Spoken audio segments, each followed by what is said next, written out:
On commence officiellement le bal. Premièrement, un gros merci à nos panélistes, Annick Coderre et Jean-Guy Arsenault, qu'on va demander. Là, vous avez pu, j'imagine, j'espère, assister à leur belle présentation, mais on va leur demander quand même brièvement de se présenter. Et puis après ça, on va aller carrément dans le vif du sujet.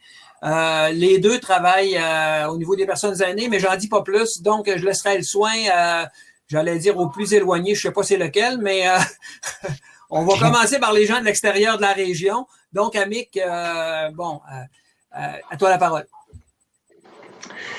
Bonjour tout le monde. Donc, mon nom, c'est Amic Coderre. Moi, je travaille dans un organisme qui s'appelle Les Habitations Vivre chez soi, qui est un organisme de la ville de Québec. On est situé dans le quartier Saint-Sauveur à Québec. Et c'est ça, moi, je suis le coordonnateur, dans le fond, depuis 2014 de cet organisme-là. Mon rôle, rapidement, coordonner tout ce qui se passe là, aux habitations de chez soi, que ce soit les demandes de services, demandes de réparation, le soutien à l'équipe de travail aussi. On a une petite équipe de travail, on est 3 personnes avec moi pour 92 unités de logement. Donc, pas beaucoup de monde, pas une grosse équipe pour beaucoup de monde. Et tout ce qui touche également aux plaintes, soutien auprès de locataires aussi, là, je suis beaucoup impliqué là, à ce niveau-là. Puis c'est ça, moi je suis à l'emploi de cet organisme depuis 2008, donc j'étais là au début, en fait, quand ça commençait. Donc, belle opportunité pour moi là, à ce moment-là. Donc, tout était à faire, tout était inventé. Donc, développer ces liens-là avec les locataires. Là, donc, j'ai travaillé fort là, à ce niveau-là, avec bien sûr le soutien là, du conseil d'administration qui avait mis la vie communautaire là, comme une priorité là, aux habitations Vivre chez soi. Et je pense que c'est ce qui fait qu'aujourd'hui, on a un projet là, un peu différent là, des autres OBNL d'habitation peut-être qu'on peut trouver là, au Québec. Et c'est ça, je ne sais pas si, Luc, je faisais le tour un peu de la question. Tu avais d'autres... Non, je pense que ça fait une bonne entrée en matière. Je laisserai la parole à Jean-Guy, puis tantôt, on a commencé tout à l'heure à aborder certains sujets. On va y revenir parce que moi, je trouve qu'on a eu des beaux échanges tout à l'heure. Fait que si vous le permettez, on va vous demander de répéter peut-être certains éléments de la conversation. Mais sans plus tarder, Jean-Guy, on t'écoute. T'es qui, toi, Jean-Guy? Jean-Guy, c'est... Actuellement, je suis retraité. Ça, c'est quand même une bonne chose.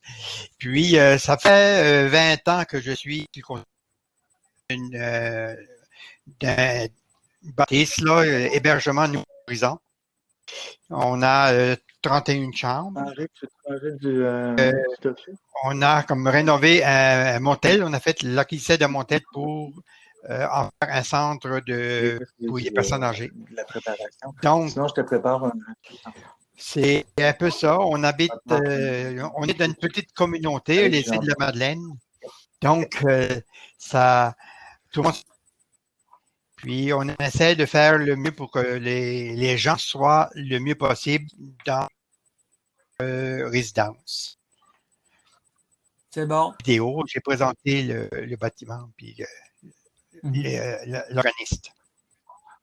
Merci beaucoup, Jean-Guy. Donc, pour les gens qui, tu sais, le thème de notre rencontre, c'est un logement digne pour aînés, milieu dynamique ouvert sur la communauté. Donc, sur ce thème-là, j'aimerais vous entendre, chacun de vous, on pourrait commencer par Jean-Guy, pour voir comment, justement, faire en sorte que ce lieu-là de vie pour aînés ne devienne pas quelque chose qui est refermé sur lui, mais qui fait qu'il y a des échanges avec la communauté. Jean-Guy. Pour nous, c'est facile parce que tout le monde se connaît, mais aussi, c'est qu'on connaît aussi les gens qui résident, on connaît leurs enfants. Donc, on essaie de faire que les enfants ne viennent pas porter leurs parents puis que c'est nous qui s'en occupons. Nous, on va seulement les héberger adéquatement pour faciliter que les enfants puissent et les petits-enfants puissent les rendre visite et s'assurer que le bien-être. C'est pour ça que nous, de la maltraitance chez nous, on ne connaît pas ça. on est d'un petit milieu, puis c'est beaucoup plus facile que si on serait dans un grand centre où ce que c'est qu'on aurait des gens qu'on ne sur place.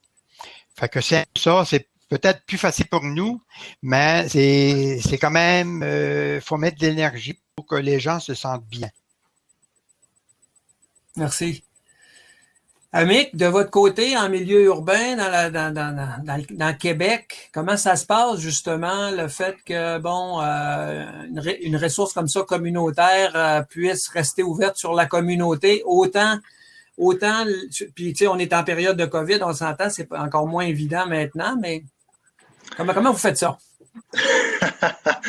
Je pense qu'au départ, ce qui est important, c'est au niveau de la mission en fait de l'organisme là, qui a toujours été faire preuve d'ouverture là, sur la communauté. C'est sûr que les 5 premières années, où est-ce qu'on était plus isolés là, sur nous-mêmes parce que bon, il y avait beaucoup de choses à faire aussi, s'approprier, les locataires aussi, développer un certain sentiment d'appartenance et tout ça. Mais depuis 2013, là, on a commencé beaucoup à s'impliquer là, au niveau de d'autres, de s'ouvrir davantage là, pour rayonner dans le quartier Saint-Sauveur. Bon, on développe une expertise aussi d'OBNL là, dans le quartier. Il y a plein de monde aussi. On est composé. Il y a d'habitation ville chez ça. Bon, il y a la partie personnes âgées là, qui est quand même importante. On a 50 unités qui est certifiée également RPA, là, un peu comme M. Arsenault le disait tout à l'heure. Donc, nous autres ici, c'est ça, 50 unités. Mais on a 42 autres unités qui sont composées de familles, de personnes seules, de familles immigrantes également. Donc, on essaie de créer des moments aussi où est-ce que tout le monde peut se rencontrer. Là, c'est sûr, c'est plus difficile en ce moment. Puis, je voulais m'excuser un peu pour tantôt. Là, il y a Jessica qui m'écrit un message. Là, je suis en télétravail en ce moment, puis j'ai oublié de fermer mon micro. C'est que tout le monde m'a entendu parler avec moi.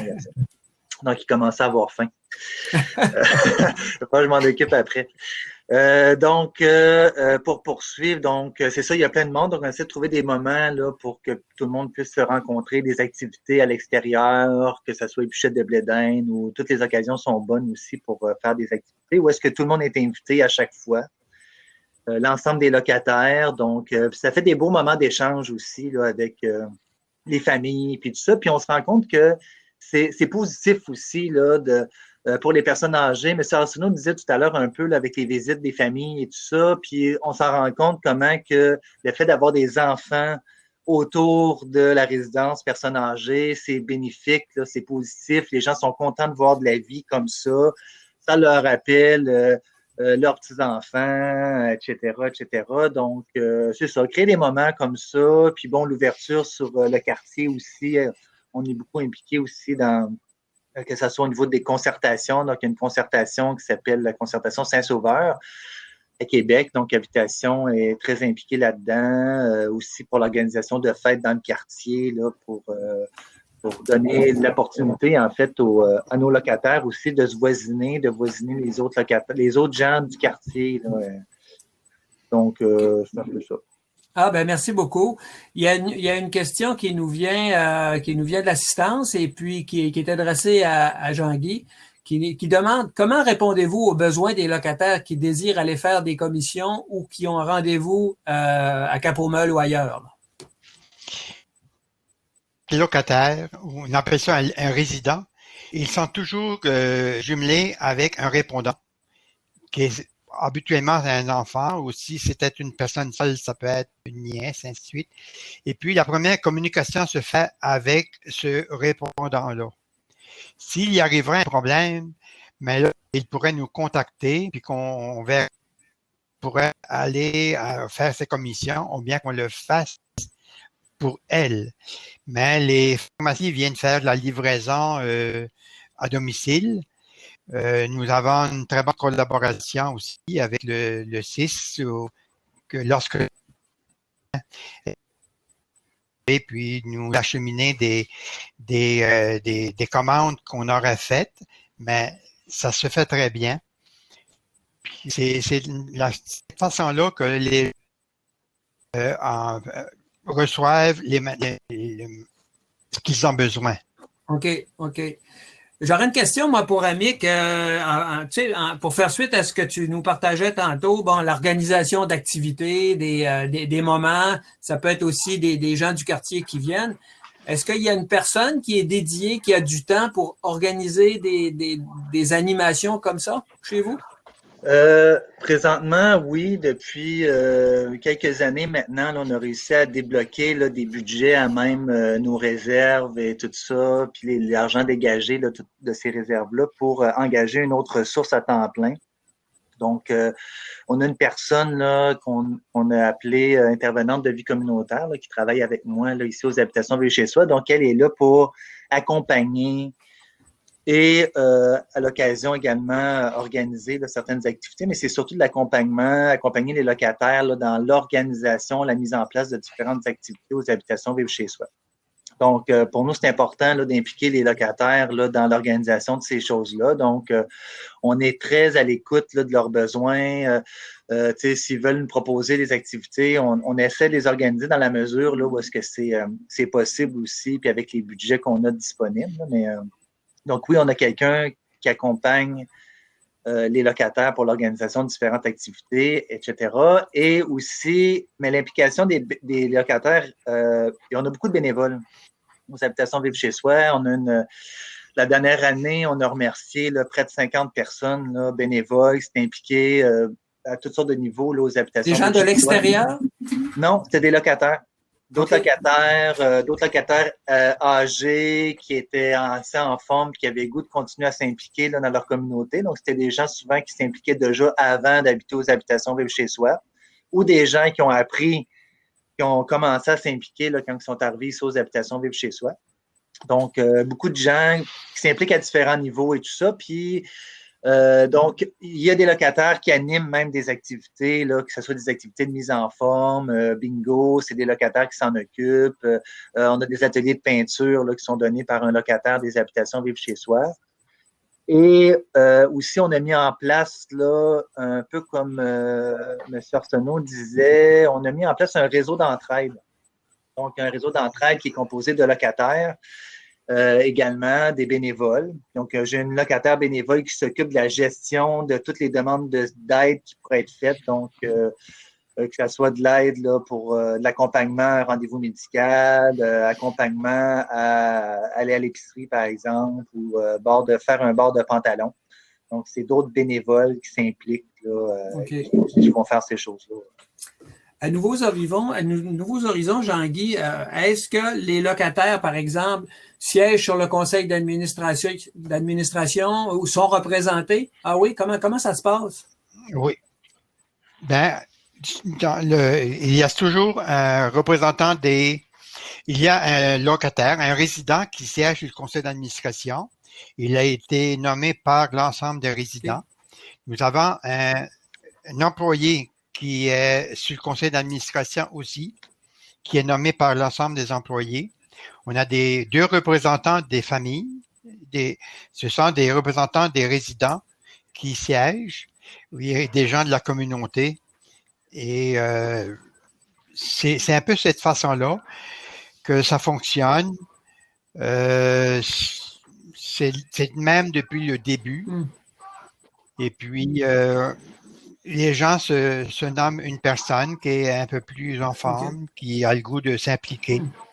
C'est super, ça crée vraiment un lien à ce moment-là entre les gens le savent, bien sûr, dans l'édifice, fait que si jamais ils ont quelque chose à apporter à l'attention du CA, ils peuvent passer par cette personne-là, bien sûr. Exactement. La directrice est toujours là pour répondre à leurs besoins, mais s'ils ont des besoins particuliers, mais ils font passer le message par leur représentant, qui un peu son rôle le fait. Aussi, pour des activités, ben, on a une personne qui s'occupe des activités, là, surtout dans ce temps-ci, avec la COVID, c'est important. Puis on a un comité de bénévoles qui viennent faire le bingo, le crib, des choses comme ça. Puis on ne voudrait pas oublier aussi qu'il y a, aux îles, on a beaucoup de musiciens qui viennent bénévolement faire de la musique. Puis ça, c'est très, très apprécié. ils viennent régulièrement, tous les semaines, tous les 2 semaines. Ils viennent faire de la musique, mais là, depuis avec la COVID, là, ça a changé un peu la dynamique, mais on espère que ça va revenir parce qu'on ne peut pas se réunir trop nombreux dans la même salle. C'est vraiment beau. Je suis impressionné d'attendre tout ça parce que pour moi, c'est vraiment des éléments. Tu sais, je parlais d'une recette tantôt, là. Je pense que vous avez pas mal des ingrédients de recette pour faire lever la pâte, là. Sans entrer trop dans le détail, on le sait que bon, on a tout notre jargon, hein, on le sait que les RPA, les résidences personnes âgées, on appelle ça des RPA. Il y a quelqu'un qui voulait en savoir un petit peu plus. À Québec, vous autres, vous avez combiné finalement du logement qu'on appelle de volet 2, donc pour personnes âgées en légère perte d'autonomie, avec d'autres volets. Est-ce que c'est possible de nous dire un petit peu comment ça se combine? Puis premièrement, c'est quoi ces volets-là, volet 1, volet 3, puis comment ça se combine ensemble? Bon, volet 1, c'est des logements pour les familles. Et volet 3, c'est pour personnes seules là, qui vivent différentes difficultés, là, que ce soit problématiques de santé mentale, problèmes de toxicomanie, etc. Et volet 2, c'est pour les personnes âgées.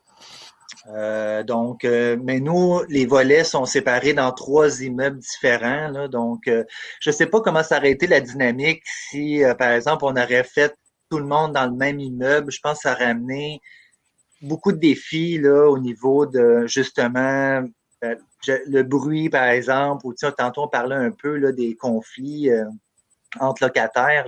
D'après moi, ça aurait été, en tout cas, un autre défi là, différent. Là, c'est séparé dans 3 immeubles différents. Donc, les gens se voisinent quand même entre eux, mais au moins, ils ont leur chez eux, leur espace et tout ça. Là. Donc, okay. Je ne sais pas si ça répond à la question. Oui, ça répond, mais ça m'amène peut-être une autre question. Moi, j'aimerais savoir, on le sait tous, hein, vieillir, c'est perdre ses moyens. Parfois, on peut se rendre jusqu'au bout tout en étant complètement autonome, mais il y a d'autres fois où l'autonomie se perd. Disons, par exemple, si on est atteint d'une maladie comme la maladie d'Alzheimer. Fait que j'aimerais vous entendre, en commençant peut-être par Jean-Guy, comment vous adressez, comment vous faites face à ces situations-là où les gens, vous voyez que leur état se dégrade, là? Lorsque une personne, un résident, démontre des signes qu'il se dégrade, on porte une attention plus particulière, on avise la famille. L'infirmière qui vient faire ses visites régulièrement est avisée ou s'en aperçoit. Et puis, lorsqu'on s'aperçoit que la personne ne sait pas son endroit qu'elle devrait être, on avise, puis on essaie de la diriger vers l'endroit où ça serait le mieux pour elle. Lorsque ça ne peut pas se faire, mais on a toujours la collaboration du CIS pour nous aider disons, on lui donne plus de soins, on peut faire de la surveillance si elle souffre des problèmes d'errance, ainsi de suite. Mais, toujours dans le but que ce n'est pas la place pour cette résidente-là. Et puis, on ne veut pas arriver puis contaminer tout l'harmonie parce que nous, c'est en légère perte d'autonomie. Puis, on essaie de mener cette mission-là le plus possible. Merci, Jean-Guy. De votre côté, Amic, comment faites-vous face à cette situation-là? Nous, on a un peu comme M. Arsenault. C'est drôle. Attendez un instant. Il n'y a pas de problème. Papa un jour, papa toujours. Et voilà, exactement, c'est ça. Donc, la classe de mon garçon est fermée là, à cause d'une épidémie de COVID dans sa classe. C'est que là, il est avec moi à la maison. Donc, excusez-moi encore une fois. On le salue. Oui, il s'appelle Henri. Salut, Henri. Nous, on a la chance d'avoir, dans l'immeuble personnes âgées, on a 50 unités, mais on a 24 unités pour les gens âgés qui ont des plus grandes pertes d'autonomie. Et pour ces gens-là, on a une entente de service qu'on a signée avec le CIUS de la capitale nationale là, dès le début là, du projet, donc en 2008, pour qu'ils puissent offrir les services de soutien à domicile là, pour ces gens-là. Donc, il y a une équipe qui est dédiée ici. Il y a tout le temps quelqu'un 24 heures sur 24 là, pour répondre aux besoins de ces gens-là.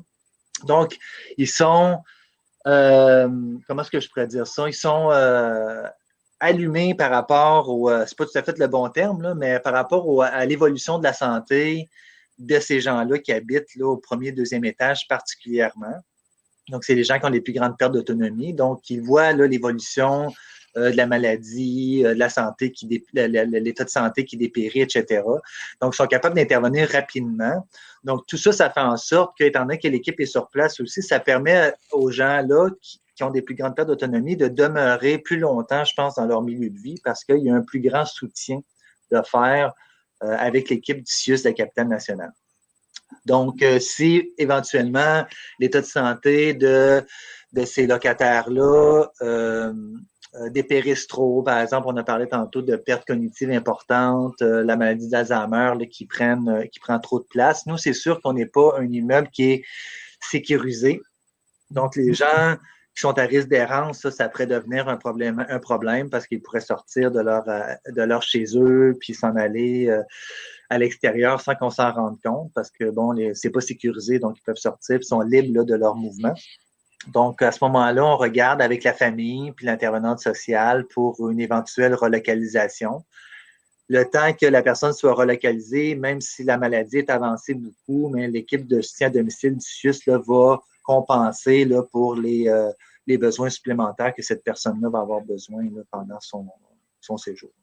Fait que je vois que vous avez tous les deux une belle collaboration avec le CIS ou le CIUS, chose qui est essentielle, je présume. Hein?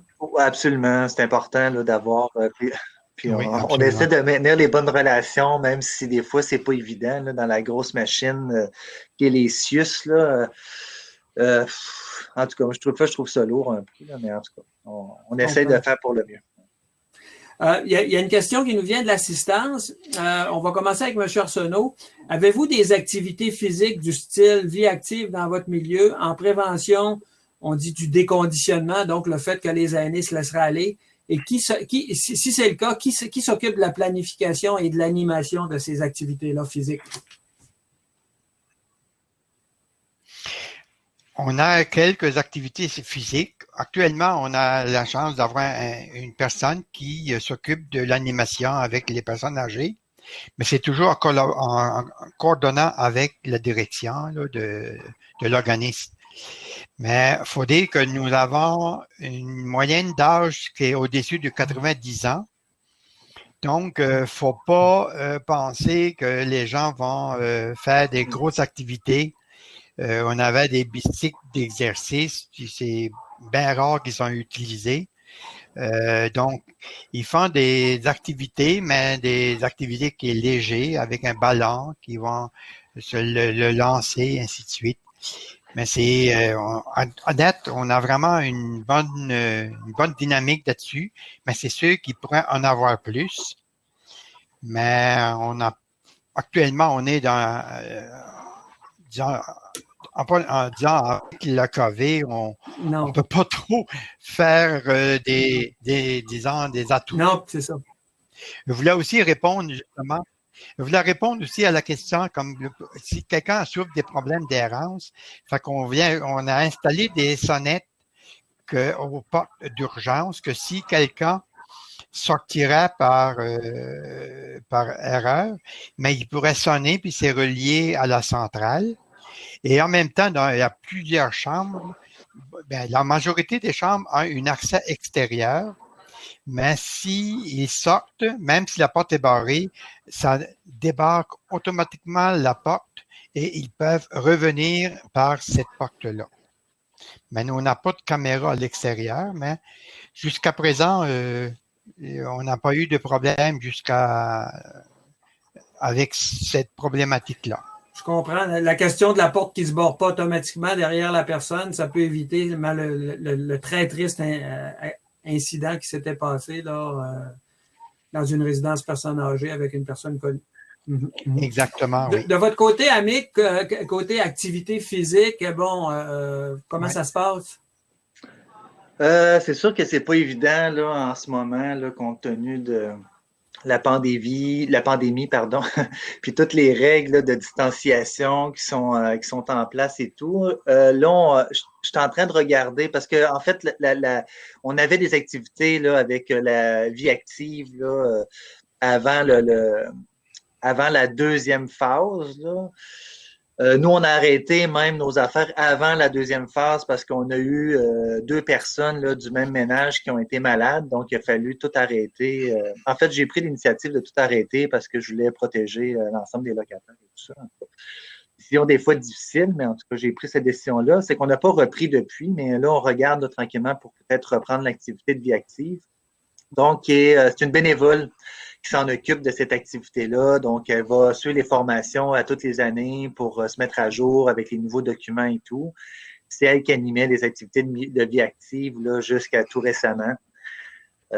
Puis pour prévenir là, justement les pertes de mobilité qui pourraient s'accentuer et tout ça, là, c'est ça, on essaie de les faire bouger un peu. Donc, on les force là, à se déplacer, que ce soit pour aller chercher leur repas, aller chercher leur courrier à la boîte aux lettres, par exemple, et tout ça. Mais c'est une préoccupation qu'on a là par rapport à leur perte d'autonomie, là, parce que l'idée, c'est on veut pas, en fait, on veut qu'ils demeurent autonomes le plus longtemps possible. Donc, si ils sont restés sans bouger pendant trop longtemps, après ça, c'est difficile de reprendre cette autonomie. OK. Je vous amènerai peut-être là sur le futur un petit peu. Est-ce que bon, avez-vous des projets dans vos cartons? Avez-vous des rêves, du développement en perspective? Y a-t-il des choses, soit en termes d'activité ou de développement au niveau des infrastructures? J'aimerais que vous nous parliez un petit peu de ça, en commençant peut-être par Jean-Guy.